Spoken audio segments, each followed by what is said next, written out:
Niyo po ba, yung aking pong anak nasa United Kingdom. Alam nyo, libre ang healthcare po doon.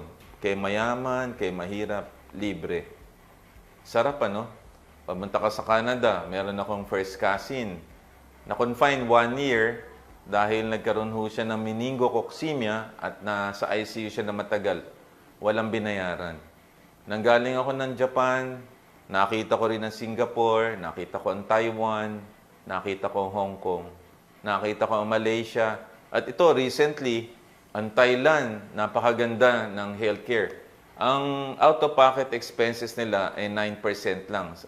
Ang ibig sabihin nun, kunyari 1 million ang bill mo, babayaran mo lang 90,000. Ganun ho, katindi. Kasi yung sin tax funds nila, talagang binuhos nila para talaga sa kalusugan. Para hindi sayang yung binabayad natin. Magkano po ba yan? 500 pesos kada buwan. So times 12 months, 6,000. Ngayon, ilan tayo nagbabayad?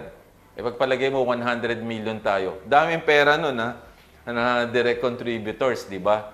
So, yan yung counterpart ng gobyerno, wala tayo. So, nasaan yung sin tax funds?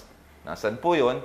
Nasaan din po yung pera na subsidy ng gobyerno?